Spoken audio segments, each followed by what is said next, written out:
Welcome, Dustin. Welcome, Uber. How are you? I'm good. Just chilling. I was saying right before we started rolling here that I feel like I sound sick. I guess I don't, but like I feel like I do. So if like it always gets worse at night. So if over the course of this recording, I just start going like, I don't know what that thing is, and then I just have a stuffy nose. That's it. If it sounds like pieces of your brain are being removed by Hannibal Lecter while you're still alive. Correct. Yeah. Then that's it. Whenever people talk about Ray Liotta, there's a part of me that just flashes to Hannibal that image. Like that. And you're just like, oh God. You're just like, oh. Yep. Just taking scoops of his brain out. I wonder how that visual effect holds up. It looks. I watched Hannibal like a year or two ago. Did you? Okay. Yeah, I was going through my 20-year list, and so Hannibal was like 01 or 02. Okay. So it looks pretty damn gross. Okay. Fair enough. Still. And Gary Oldman still looks gross. Oh, he definitely looks gross. Okay. Cordell. Don't push me into the pen, Cordell. I pay your salary, Cordell. Such a creepy. And Cordell's like, I'm gonna do it. What has Gary Oldman done lately? Oh, after that one movie, like Tinker Tailor Soldier Spy. Yeah. He did. What did he do? He did Churchill. Yeah. It was Darkest Hour. When was that? That was 2017, dude. Really? Wow. When was No. He was in Mank. That's right. Oh, okay. 2020. Yeah. And he's done other things, but evidently he was in Hitman's Wife's Bodyguard. Okay. Well, Gary Oldman's great. I mean, I recently talked about The Book of Eli on the show because this is the first time I had seen that, and Gary Oldman's in that. Yes, he is. Yeah. He's also in Tiptoes. But we don't talk about Tiptoes.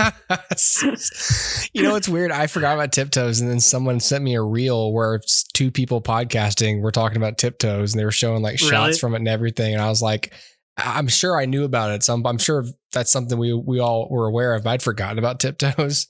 Who played his brother in that? I can't remember. Oh, I don't know. I don't have it in front of me. Okay. Like Matthew McConaughey. Oh, it was Matthew McConaughey. Yeah, he's the lead. He's like the only person who's not a dwarf. Yep. Yeah. Wow. So silly. You'd be proud of me. Today is my 6th day without coffee. Oh, sweet. I haven't. I've been like, so like my schedule changed, and so like I've got this little bit more flexibility to like run and stuff. So I've been going on long runs like 3 times a week. I run like 3 hours a week. And at the same time, at a certain point, like my wife had stopped drinking it during the week because of this medicine she was taking that she didn't think was interacting well with it. And then I was there'd just be mornings where I'd be sitting here and it'd be like noon and I'd be like, oh, I never had coffee. Oh, okay. And I just forgot to make it and didn't need it. And so last week I was like, I'm back to the intermittent fasting, and I was like, you know what?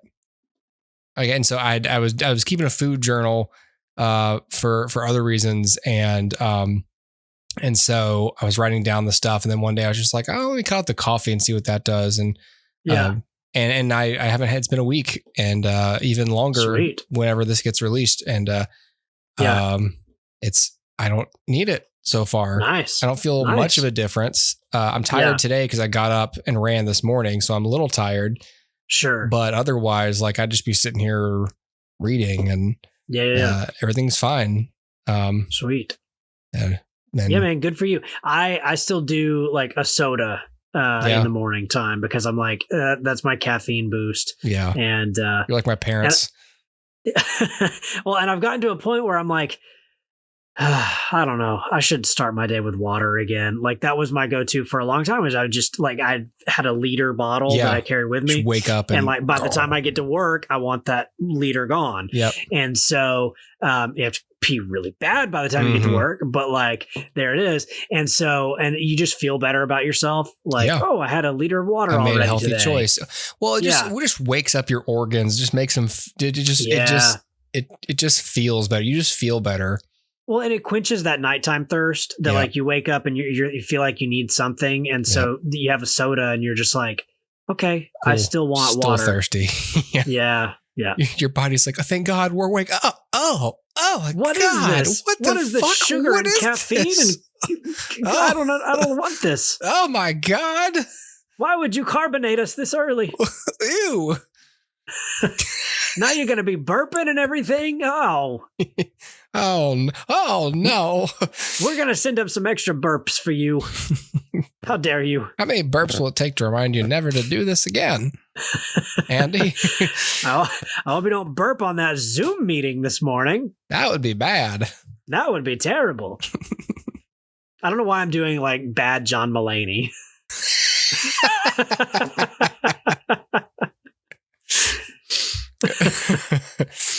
All right. You want to get into some movies? Mm-hmm. All right. Let's start off with To Leslie. Hey, how does it feel to win such a life-changing sum of money? Oh, well, I feel a hell of a lot better than yesterday. What do you plan to do with 190,000 smackaroos? I don't know, maybe buy a house, buy something nice for my boy, just have a better life. Save my soul, ran through the night, lost in the woods. I want to be a good mama again. She just blew all that money. Yeah? Yeah. Where's she been? I won the lottery. I was the one who won the lottery. Help yourself. You always do. Make them derelicts you spit on. We ain't partying no more. Chasing the pavement. Things don't go the same way for any two people, and I don't think any less of you for having the problems you do. Been down this road, not You know what? It's my life. I might look stupid to you. You don't. Yeah, well, I ain't one for letting people get over on me. Hey! I'm not gonna do this again.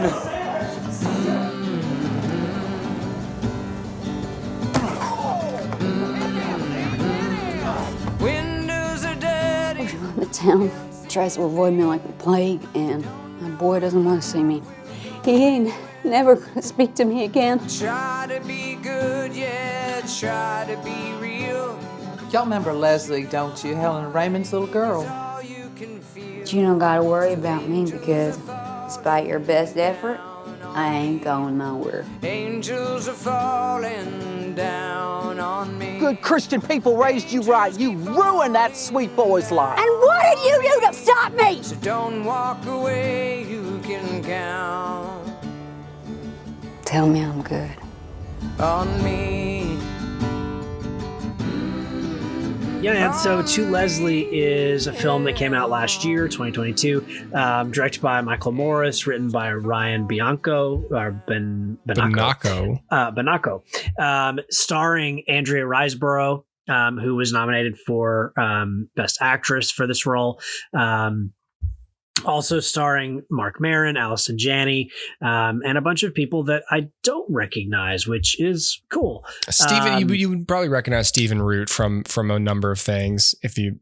Yes. But like little character actors and just different things. Like for instance, so Allison Janney, I feel like has settled into this type of character lately, where it's just like, yeah, she's gonna play this like kind of rough, crass woman who is a little bit antagonistic to our character. So To Leslie is the story of Leslie, who is, when the film begins, we see that she wins $190,000 in a lottery. And so there's like it's like newsreel footage of her, being all excited. She's got the big check and she's like, I'm going to, what are you going to do with the money? She says, I'm going to, buy a new house and take care of my son and that sort of thing. She has a 9-year-old at that point, and 9 or 12, something like that. And so she's like, I'm going to take care of my son, these noble aspirations. And then like hard cut to she's homeless. years later, and the money's all gone, and she has nowhere to go. So she goes to stay with her now almost 20-year-old son, who is a construction worker. And he's like, you can stay with me, and under one condition, which is that you don't drink. And so throughout the course of the film, you start to learn where that $190,000 went. And a lot of it went to alcohol. And over the course of the film, you see how deep her alcoholism runs, and how it's affecting her relationship with her son, but also all her relationships, and why winning that $190,000 really didn't better her situation at all. Yeah. And so it is, when they say like a tour de force, right? This, I think, would qualify as that. Andrea Riseborough is in nearly every frame of this film, and she's just like running the gamut of emotion. Like she's going to be super down in the dumps, depressed. She's going to be embarrassed. She's going to be flirtatious. She's going to be happy, even. Like, we see her in all of these different modes. And so it's really a showcase. And I think that's why she was nominated for Best Actress, because you really get a sense of the hard work that Andrea Riseborough put into this role. For my tastes, I think she's a little too broad. And I think the same for like Allison Janney, who's always great, but again, like in this film, I think they're just a little bit big. And that's not to say that that's necessarily a bad thing, but I do think that at times it can come across as less sincere than I think they want it to, or less natural maybe than they want it to, because the film really feels like a slice of life story. It doesn't feel like a big Hollywood story where you'd expect like these big emotional, like tender moments, and like big breakthroughs, and big, like everything's heightened in a Hollywood movie. Here it's very slice of life, and real life doesn't really work that way, right? Somebody with, it can, but somebody with an addiction to, say, alcohol, doesn't always have a big breakthrough moment where they hit the lowest point of their lives and then say something's got to change, and they like march themselves up to, right. It doesn't always work that way. And so this film doesn't present it that way. And so I really respect it for that. But I think working against that point is how broad the performances are sometimes. And it feels very actory, like I'm acting today. I'm bringing my best acting to you. Look, everyone. Look at me act. Again, not a bad thing. Like, I know that's probably intentional, but I think for me, it clashed a little bit with that slice of life kind of tone, because you'd expect these big, broad performances in a Hollywood movie, but in like a little indie, it feels a little less naturalistic than I think it should. Again, that's my opinion versus maybe their intention. But for me, I think I would have preferred smaller moments because the script itself is small. So I think there's just, for me, a little clash there. On the other hand, like Mark Maron does fantastic. Like, I think he's a really great actor in this role. He is natural. He feels like it feels lived in. It doesn't feel like I'm coming to work to act today. He just feels like he's that character. Well, he's also putting on an accent too. Like, it's weird. Like it's natural, but it's not like, he's not just coming in playing himself like in Joker or in his own show.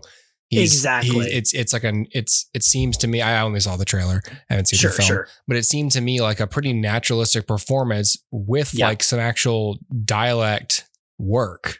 Yes. Yes, absolutely. And it all feels believable. I mean, Texas. Yeah. I'm sure he didn't have to have an accent, but like, people like him live in Texas, but I mean, it's probably, assuming his character is from West Texas, he should probably sound like he's from West Texas. Like he's from West Texas. Yeah. And he does. And it's totally believable. I 100% buy it, despite the fact that I know who he is. Right. Andrea Riseborough, also very believable. Her dialect's great. Like everything's working. It's just a little bit big. And not always, right? So there's some moments that are really incredibly effective, and some moments that I just feel like, okay, you're angry. I get it. Right. You know what I mean? Okay, give it a rest. You don't have to scream for the people in the back row. Like, it's a movie. We can see it in your eyes. Yeah. But like, so I'll offer an alternative, right? There's a scene where she is kind of down on her luck. She wants a drink, but can't afford it. So she decides to flirt with this guy and, hopefully get a drink from him. And over the course of this like flirtatious thing, she's acting like a bimbo. She's acting like she's going to be easy. She's acting like I want you to, feel like you can take advantage of me because I want you to buy me drinks. Right. And whatever happens after that, I don't even really care. I just want the drinks. So there's this moment, and in the end, I say in the end, this is not act 3, right? This is earlier. The final scene. But by the end of the scene is what I mean. By the end of the scene, he rejects her. He doesn't want what she's offering. And he does not buy her a drink. And the complexity of the emotion that she's feeling embarrassed, she's feeling a little bit like she's rejected, right? So clearly there's something wrong with me. I don't have what I used to have. Like, men used to do that for me all the time, and they don't anymore. Yeah. So I'm feeling like, so not just humiliated, but like worthless, and like I'm not even worth buying a drink. You know what I mean? And so there's this complexity of that emotion coupled with probably anger, right? And it's like all of these things, and the desperation for the drink, the desperation for that next fix, all of that working together, I think works really well. And she doesn't say anything. There's really not there's not a speech after. It's just in her eyes. It's just in her performance. And it's really great and really effective. Alternatively, there's a scene where she gets angry, and I feel like, it doesn't feel disingenuous. It just feels too big for me. It feels like you're projecting, and you don't have to. I've seen you in this same film be very subtle, and I prefer that. I do want to give a specific shout out to Owen Teague, who plays her son. Now, Owen Teague, I don't know anything about this guy. Evidently, he was in It, chapter 1 and chapter 2. I don't really remember him, but okay. And he's been in a few other things, but he plays her son, and he's fantastic. He was one of the bullies in It. Okay. Hochstetter. So got it. So he's fantastic. He is so great in this role. And he kicks the film off with this performance that, I think is one of the best in the film, if not the best in the film for me, at least the most emotionally affecting for me. I mean, this is a son who's watching his mother struggle, and all of that emotion is there, and it's believable, and it feels like he's lived it before. And so special shout out to him. The reason I watched this movie was Michael Mando. Michael Mando is an actor. Michael Morris is a director. He directed this film.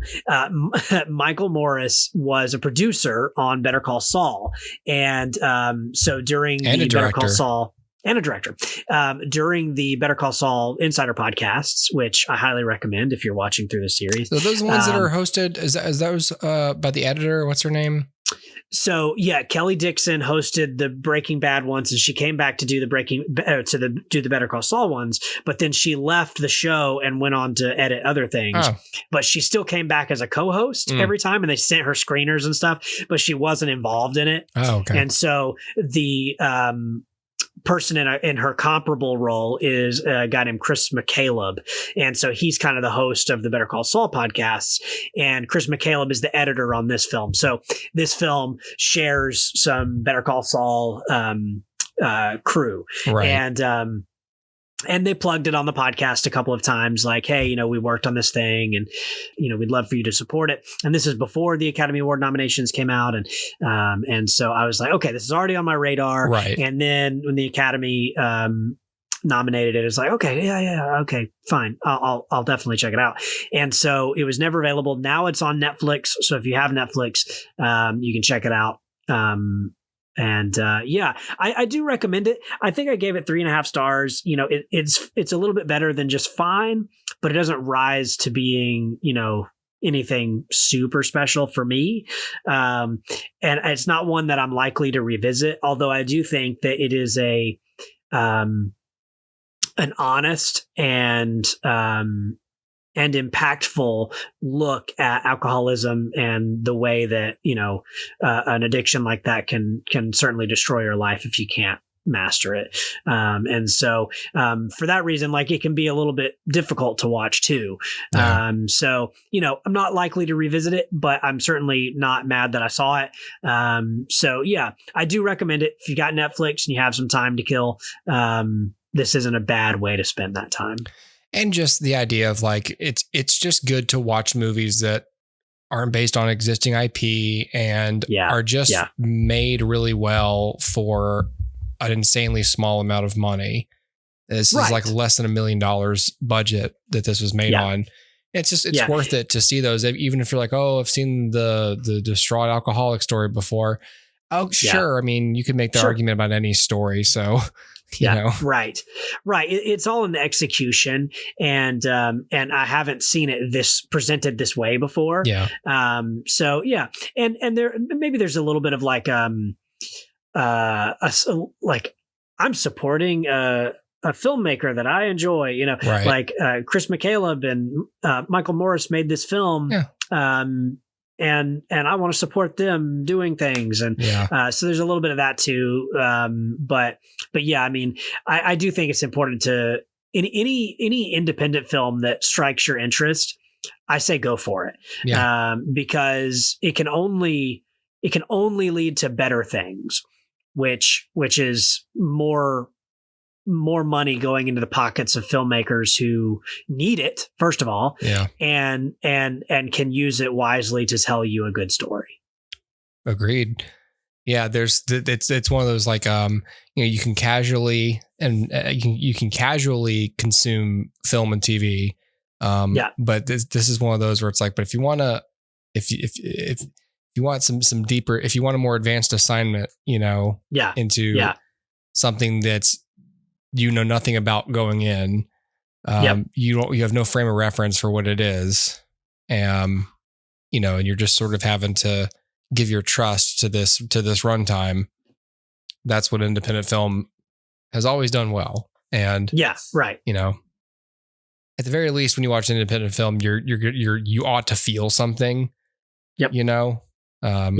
So because theoretically it's more, you know, theoretically it's more artistic. Theoretically it's more personal. Theoretically it's more niche, intentional. Yeah. It feels more true to a filmmaker's vision versus like something made by committee or mass approved by a corporate entity. Right. You know, you're seeing someone's story and you're seeing it warts and all, and there's seemingly no like pearl clutching consultant who's like, oh, I don't know if we want to show that much vomit, you know, standards and practices. Exactly. Like, like maybe by the end, like she's just really nice and sober and she got her life together. We need to put more makeup on her, give her hair some curls, you know. Yeah, man. So that's To Leslie. I recommend it. Yeah. Sure. Excellent. On Netflix subscribers, To Leslie. Yeah. All right. I don't think this is currently on Netflix. It was for the longest time. I saw Molly's Game. This is a true story, but except for my own, I've changed all the names. Hey, Molly, my weekly poker game is moving to the Cobra Lounge. You'll help run it. I was in a room with movie stars, directors, and business titans. They were going all in, all the time. Thank you, Molly. This is for you. Thank you so much. I'm gonna stop paying you. As my assistant. You firing me? I'm not firing you. I'm just gonna stop paying you. You get paid once a week from the game. It doesn't seem fair. You're gonna stop paying me because I'm making too much money doing my second job, and if I say no, I'll lose both jobs because it doesn't seem fair? You don't have bargaining power here. You are unimportant. You know how many witches were burned in Salem? How many? None. They didn't burn witches, it's a myth. They hanged them. The humiliation had given way to blinding anger at my powerlessness. I wasn't gonna wait before I put a plan in place.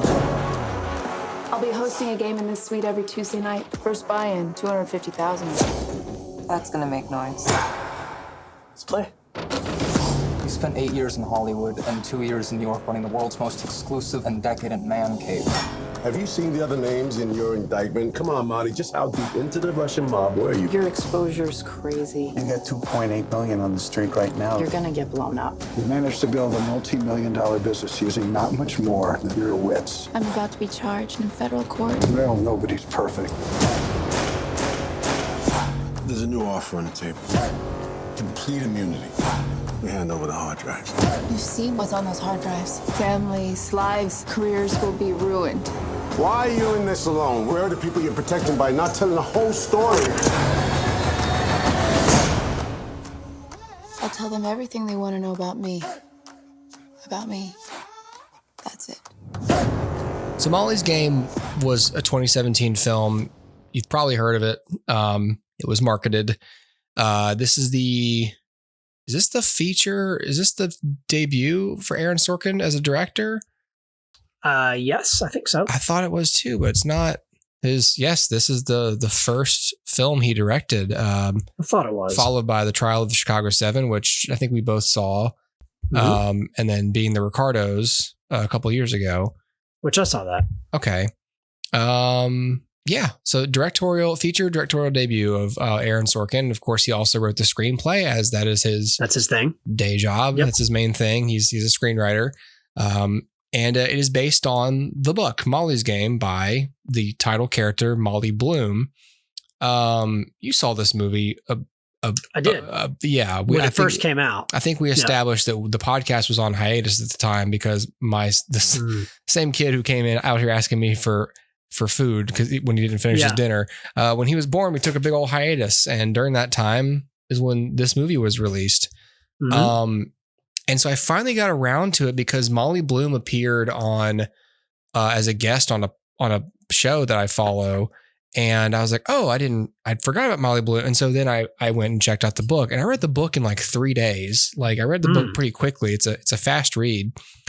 So Molly's Game, the film is, well, Molly Bloom's whole story is she's the youngest of three, and from a Colorado family. They're all, athletic. Her brothers are like star athletes. She was like an Olympic caliber skier. In her youth, she got an injury and she sort of put her athletic aspirations behind her and was taking like a gap year, like a sabbatical before she went off to law school. And so she went out to Los Angeles and was staying with a friend during that time. And during that time, she got a job as an executive assistant to this dude who ended up who overworked her and was verbally abusive to her. But in the course of that employment, she was sort of included on his weekly poker game, which was held in real life at the Viper Room. It's the Cobra Lounge in the film. The famous Viper Room, where outside of which River Phoenix died. It used to be owned by like Johnny Depp and a few other people, and then it went into weird legal turnaround, and then this dude came into ownership of it, and so he's like, we're gonna have the poker game at the Viper Room, and famous people show up and play it and play poker there, like actors like Leonardo DiCaprio is part of the original group, and Tobey Maguire is part of this group of card players, and the director Todd Phillips, and then like, you know, financier people, real estate people, Wall Street people, just, you know, other kinds of rich entrepreneurs with lots of money.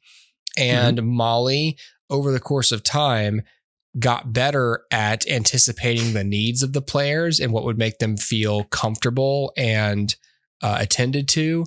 And so she just got very good at that part of the job. And so her boss sort of made it a condition to the players, like, you need to make sure you tip Molly on the way out if you want to come back. So Molly started cleaning up in tips. And through a series of events, she ended up breaking off of that game and creating her own game, and also in Los Angeles with other players and some of the same players. And things got bigger and bigger. And then she had to start a New York game, and it kind of became this gig for her. Like, she was this entrepreneurial person who started running what was for a while a perfectly legal poker game. And it became an issue legally when she started taking a rake, which is she starts taking a percentage of the winnings, which is illegal. And that's kind of what ended up getting her in legal trouble in real life.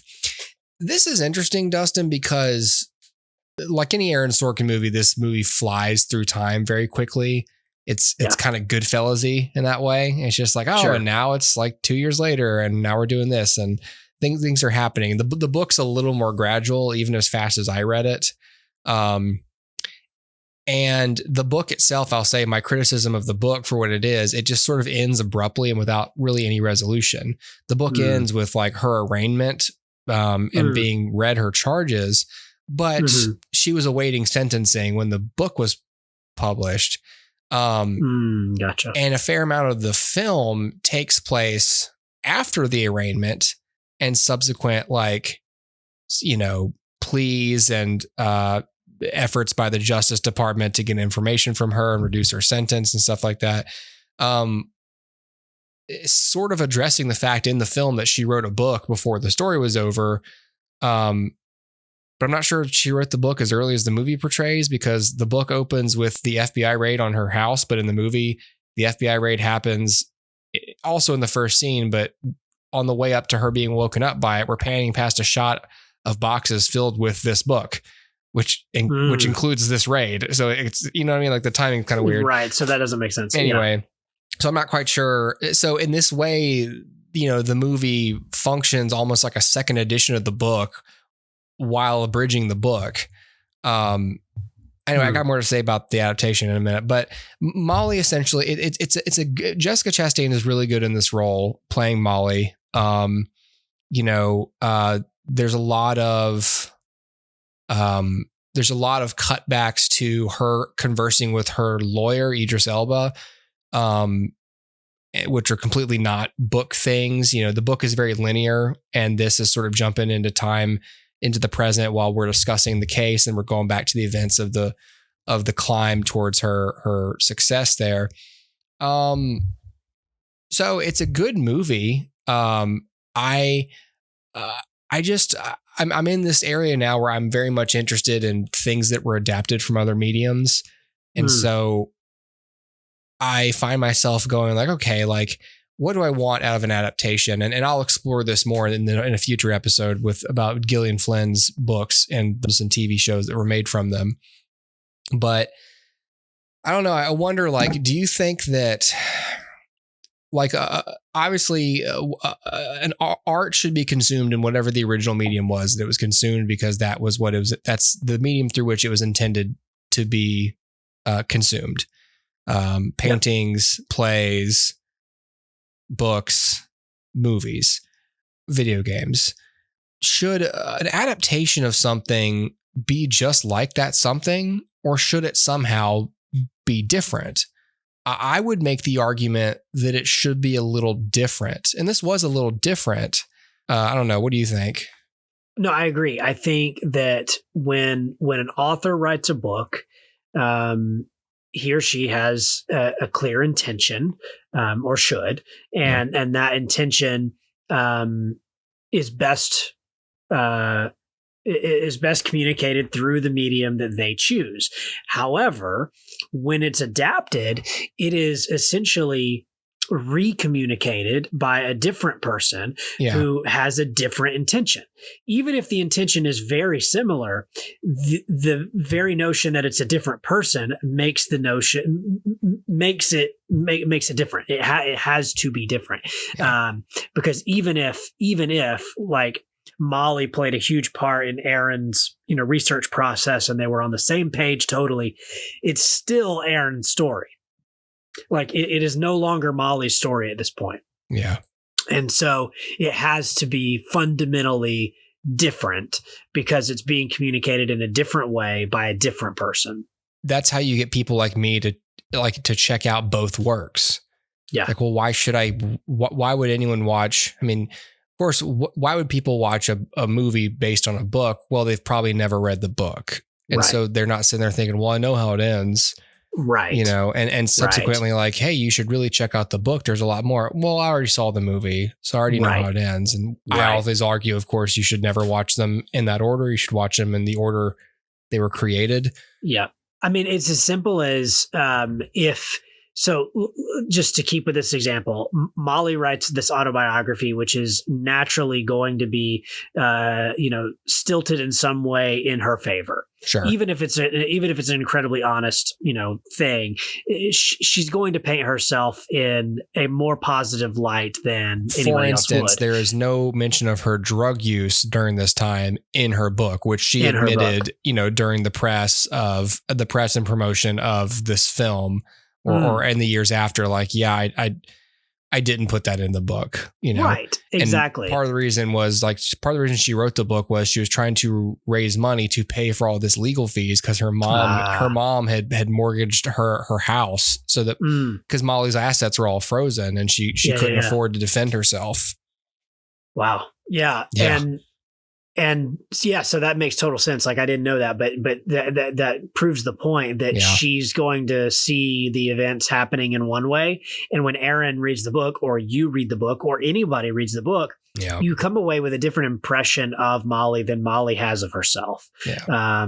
And that's what can be recommunicated by both Aaron and Jessica Chastain to the new audience, because it will be a new audience. It'll be some of the same audience, but it'll reach a new audience because there are a lot of people like me who just watched the movie, and I didn't read the book. Yeah. So Molly got bundled in a RICO indictment. In real life, for taking the rake off the pot of the games, which she only did for 7 months. And she only took a rake because she was personally covering the game's losses. So when players like wanted to borrow more money, Molly kind of had to be the bank and was on the hook if they didn't pay. And so she had a choice. She was like, I can either take a risk in losing hundreds of thousands of dollars on players that on a growing pool of players that I can't necessarily trust to pay me back, or I have to resort to violence to collect the money, and I don't want to do that because of that involves mobsters and stuff, and so.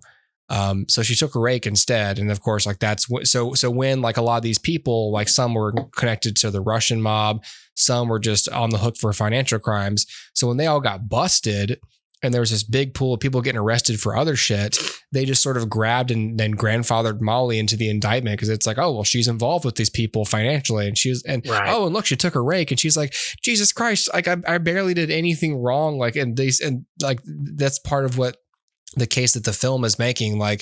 Molly in the film is not going to give up this supposed hard drive of things that compromise a lot of secrets about the players in her games, which is what the FBI wants her to do. Yeah. And give her complete immunity. And she's like, I'll just plead guilty to the charges because I'm not going to give that up. That's who I am. And,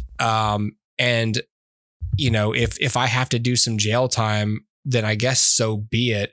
But, that's not as bad as what they're wanting me to do. And, and the case is often made in the film, there are way worse crimes out there than what she did, essentially just protecting herself as the maestro of these games. So yeah, it's an interesting story. I mean, I recommend people read the book if they haven't seen either. I mean, you know, if you, this is one of those areas where I will say, if you saw the film, you never read the book. I don't know that I'd recommend the book because you do know how it ends, but you also are not getting everything, the whole story through the book. I mean, and it's sort of admitted through this film, like it's kind of like a meta commentary of the book that not everything is there. So yeah, it's interesting. So anyway, yeah, that's Molly's game. Yeah. Yeah. Sweet. Good job, Aaron Sorkin. Yay. Yeah. All right. I think that'll do it for this little ditty. Yay. Okay. We made it through another episode. We did. All right. If you're listening to this when I think you're listening to this, we're about to enter another content blitz in July. So enjoy all that, which is including all these Scream and Mission Impossible talk, and the new Mission Impossible movie, and the new Transformers movie, and other fun things. So, yes. Okay. Enjoy that, everybody. And thanks for listening. Goodbye. Bye.